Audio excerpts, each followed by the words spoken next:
My name is Brandee Morris. I am from Asheville, North Carolina. I'm the local president at Charles George VA Medical Center. I've worked for the government for the VA for 24 years, and I've been union for 15 as an official, and I have never seen attacks like this. I'm the third generation government worker. My grandmother and my mother both retired from the VA Medical Center in Asheville, North Carolina. And so public service means a lot to me. That's all I know. I literally started volunteering at the VA hospital when I was 11 years old. So I have been raised in those halls at that hospital.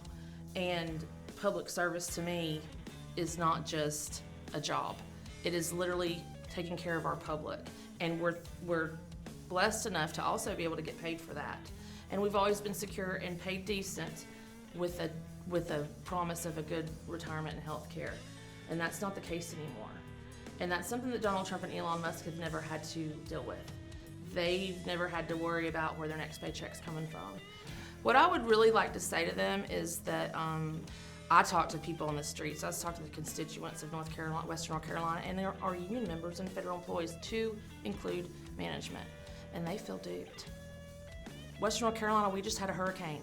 That's like having a blizzard in the Keys. We're not prepared for those things. If we were to get Elon Musk and Donald Trump to put their lackeys in, they don't have the specialized experience that federal employees have. They have been trained for years and years. We're the best of the best. It's the federal government. We have the assets to do those things. But if you take it away and give it to amateurs and contractors, we'll never know what's going on. But just having gone through this natural disaster and seeing FEMA there, seeing NOAA, my guys that are the scientists telling the weather, that are out there getting out the correct information. My law enforcement officers and maintenance up on the Blue Ridge Parkway who are making sure those roads are safe and people aren't passing through them when there have been mudslides come down. And nurses that are taking care of our veterans and doctors that are taking care of our veterans that had nowhere to go because their houses got washed away.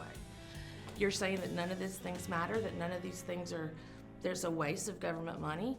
When that's anything that I've seen in the past 4 or 5 months has been, if we didn't have those things, it's not just federal workers that wouldn't be surviving, it's our entire community. FEMA alone, FEMA was there immediately knocking on doors, bringing in food, taking information, bringing in campers, bringing in tiny homes, like just everything they needed to do.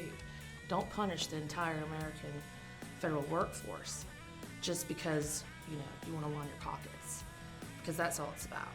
So all we can talk about is moving forward and how it's so important to get involved in your union.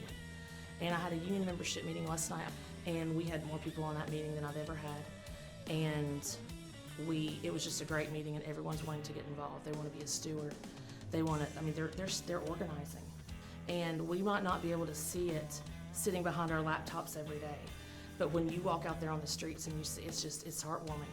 And people have to know that we have to rise up together in order to fight this, because if not, we're never going to be able to get past this, because they have got the money. But these grassroots, that's what we have to do. We have to get out there and we have to walk in the streets. Yeah.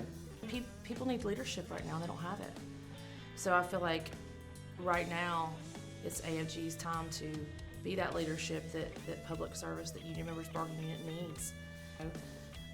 Yeah, I might be targeted, and that's okay, because I took an oath as president to protect and to be a voice for these people, and it wasn't just a game to me. And now we're in it, like we're in it now, like we're here. I'm here. It's too late. So I'm here to take the hit. I'm here to stand up for my guys and gals at Local 446 and all over the nation.